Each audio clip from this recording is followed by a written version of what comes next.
Thank you for that, Cyril. I think that was a fantastic presentation, and if anything, I think it really added a tone of sobriety to the gathering we have today. Things are not easy. The tide has been turning along with global economics and global retail, and I think it's best to be aware of the challenges that lie ahead. So that really set it out very well. Thank you indeed. Let's talk a little bit about retail in general. What you heard was a pinpoint focus on what's happening with retail and trends, with luxury, I beg your pardon, and trends surrounding that. What we're going to talk about now is the retail atmosphere and landscape within the GCC. And to discuss that in more detail, coming on now is Shamail Siddiqi. He's principal at Kearney for the Middle East. He'll be sharing his thoughts. Thank you. Certainly very happy to be here. These are very interesting times to be a retailer, and I look forward to sharing some perspectives and discussing these with you over the course of the next 2 days. I'm going to be talking about the overall GCC retail outlook in the context of Kearney's Global Retail Development Index. The GRDI has been around for the last 15 years, and what it really does is it focuses on developing markets, so we leave the developed markets out. And it provides a view on which retail markets are developing faster and hence are more attractive for retailers to enter and expand into. Now, the data is from 2015, so it's about lags by 6 months. So I'm going to try my best to give you a more recent flavor as we kind of look through it. To set the overall context, I mean, if you look at 2016, which marks the 15th anniversary of the GRDI, if you look at developing markets over the last 15 years, I mean, we've seen really explosive growth. Between 2001 and 2016, the population in developing markets specifically went from 5.2 billion to 6.2 billion. Retail sales in those markets increased from about 2.7 trillion to 9.4 trillion, which means that developing markets today make up about half of all retail sales globally, and they're growing faster. As we move forward, we're actually going to see developing markets contributing a much greater share of overall retail sales than developed markets. Essentially, to give you a very quick sense of how the GRDI measures attractiveness, it first looks at a country attractiveness at an overall level in terms of wealth, in terms of demographics, spending patterns. It looks at country risks in terms of overall macro risk and the likelihood of a disruption of retail operations. It looks at the saturation of the market, and so market maturity is an important factor to look at in terms of how concentrated these markets are getting. And finally, it looks at time pressure. So how rapidly is the market moving towards modern retail? How rapidly are the markets developing? In other words, do you need to enter this market in the next 2 years or in the longer term? These factors are weighted equally, and based on them, we come up with a ranking globally of all developing markets in terms of retail. So if you look at a snapshot of the 2016 GRDI ranking, the GCC certainly remains a promising retail market. Both UAE and Saudi Arabia are in the top 10 in terms of ranking. Qatar actually does not show up there because we have a minimum population filter of 2 million, which is why Qatar did not make it, but it's not to say that it's not attractive. But if you look at the UAE specifically, the UAE has actually made the top 10 ranking in GRDI for 8 out of the last 10 years. So certainly we're facing short-term challenges, but notwithstanding those challenges, the UAE remains an attractive market relative to many of the other developing markets all over the world. Yeah? As we move forward, I think I share some of the, let's say, the thoughts around the challenges that we face in the short term. But in the medium to long term, our view on the UAE is positive and it's optimistic. Now, without a doubt, though, I echo the sentiment that the market is maturing and the rate of growth that we've seen in the past will not be what we see going forward. But nevertheless, this is going to be an attractive market. Not only will the growth rate change, but the kind of growth we see and investment we see in the market is going to change as well. If you look at all the investments that are coming into the UAE now, it's mostly people who are already here and are expanding their footprint in the UAE. So most of the global retailers are already here. There are a few new concepts that are coming, but by and large, it's really local retailers who are expanding. Yeah? Saudi Arabia is an interesting case. I mean, Saudi Arabia is part of the top 10 as well. The biggest driver in Saudi Arabia now and going forward is going to be that it's still at an early stage of development. So yes, there are challenges related to low oil prices, and some retail segments have in fact slowed down and shrunk. But still, there is tremendous development capability in Saudi Arabia, which is why it's not surprising that when you look at the big regional retail groups, whether it's Majid Al Futtaim, Al Shaya, or others, they've announced large expansion plans for Saudi Arabia. And I think that's driven by the understanding that there is still a lot of room to develop the market there. Yeah? Now, even though we're focused on the GCC, I think there is an important side note to mention here is around Egypt. So post-revolution, Egypt actually made it back to the GRDI rankings for the first time, ranked at number 30. And the reason it's interesting to mention is because you hear a lot of investment plans announced by GCC retailers to expand into Egypt. Again, there are short-term challenges with inflation, there are challenges with the currency, but regardless of that, retailers see a medium to long-term opportunity which makes Egypt attractive, and that's something to kind of keep in mind as well. Yeah. Now, this is a very GCC-specific outlook, and if we just kind of leave it at that, we're not really sharing the overall picture. The reality of the matter is that we have to put what happens in the GCC in an overall global context. Right?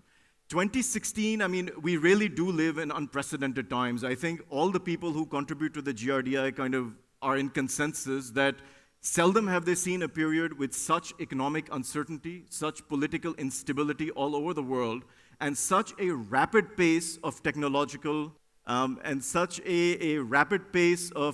technology adoption that we've seen that. And what that really means is that retail expansion all over the world is at a crossroads. And we can no longer afford to really take a linear view of the world where we say, okay, this is how we think things are going to progress in the next 3 to 5 years and develop things based on that. So one of the things that we've done in this year's GRDI is that we've actually tried to plot a few scenarios of what global retail development might look like, right? And what we did we picked 2 dimensions that we thought are going to be relevant for the world that we live in. And one of them is the pace of technology adoption. And the other one is the openness on markets. And based on that, we came up with 4 theoretical scenarios, and we tried to think through the implications of those on GCC retail. Yeah? So often when we come to conferences like these where the topic is really around, how do you cater to the connected consumer, where technology is growing, I think by default, we tend to focus on that top right quadrant, right, which we're calling sort of seamless dreams where, markets are open, technology adoption is happening at a rapid pace, and, things are looking good. And, in our projections, what we did was we actually tried to assign a market value under each of those scenarios. And, without a doubt, the top right quadrant scenario is the most attractive in terms of what's going to happen with retail growth at an overall level. But as we think through what are the implications for the GCC, we might actually find that some of those implications are actually reversed. So if technology adoption does happen at a very rapid pace, it means that traditional retailers are looking at the greatest chance of disruption to their traditional business models, which means you need to act fast, you need to adopt quickly, otherwise you risk getting left behind. Yeah? But based on what's happening in the world, let's sort of imagine a scenario that's a polar opposite, where we actually, in some aspects, go back to some remnants of the past. So if you look at what's happening in the political landscape, for example, across Europe, where right-wing politicians are increasingly gaining influence, and they're talking about nationalism and protectionism, there's a lot of rhetoric around anti-global trade, against, trade agreements, and in some cases, even technology. I mean, Brexit, which took us all by surprise, was a big expression of sort of a politicized version of this pushback against globalization. Right? In less than a month, we have the most monumental US election in recent history, where an extreme candidate has gone from being the butt of every joke on late-night comedy to actually a serious contender. And if we filter out all the noise of the scandals and the open mics and everything that we see on the media regularly, and we focus in on some of the policy statements that are being made, the policy statements are, again, more protectionist, anti-global trade, scrap NAFTA and other trade agreements, restrict American companies from doing business abroad, even protect the export of American technology. So we need to imagine a scenario where we potentially, in a few months, find ourselves in a very different reality where actually many developed markets don't become more open, they actually start to close up. And that, in turn, actually slows down technology adoption cycles all over the world. And what does that mean for us here in the GCC?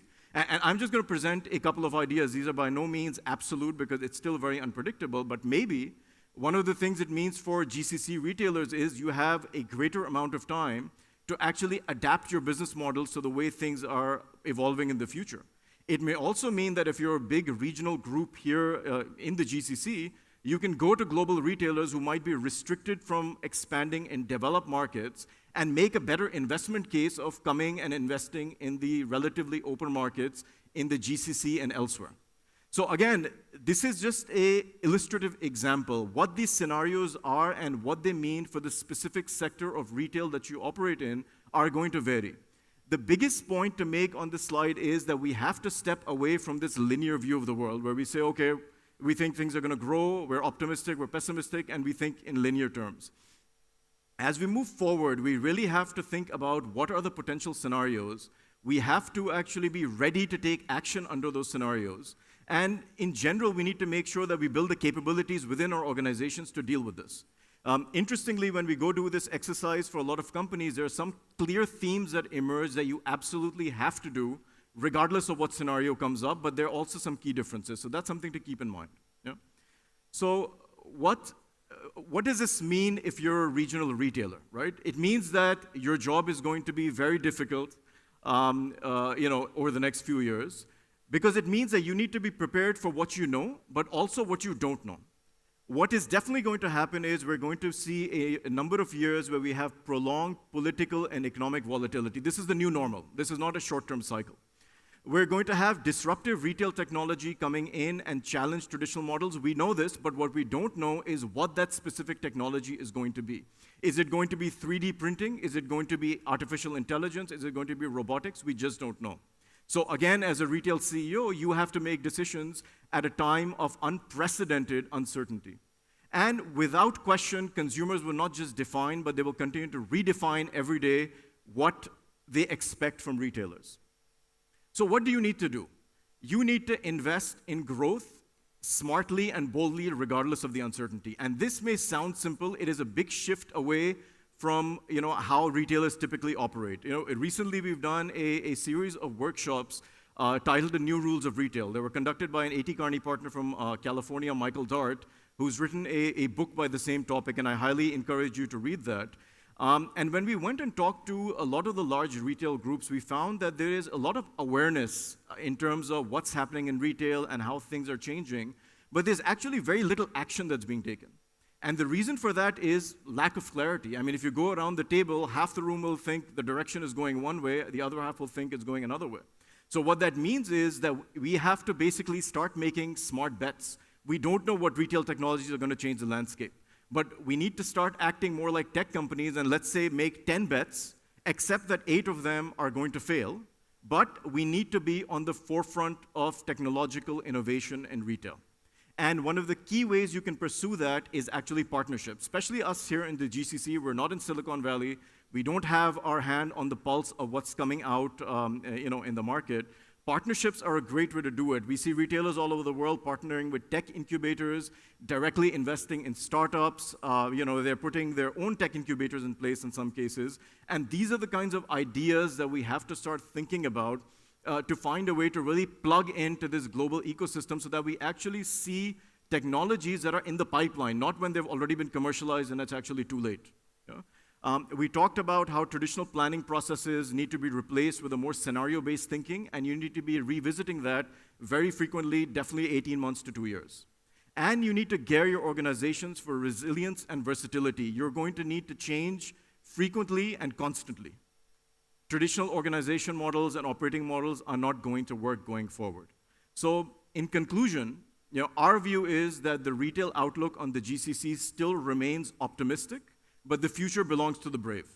What means is that in any economy, there are industries, there are subsectors, and there are companies that do better than others. And that is going to be more true now than it's ever been before. We're going to see a much bigger divergence here and all over the world between retailers who stay on the forefront, who make smart, bold choices today for the future, who are going to continue to lead, and there are going to be many retailers who are going to be left behind. But if you make those bold choices and make informed decisions, the future looks bright, and not only can you survive as a retailer, but continue to thrive. Yeah. Thank you very much.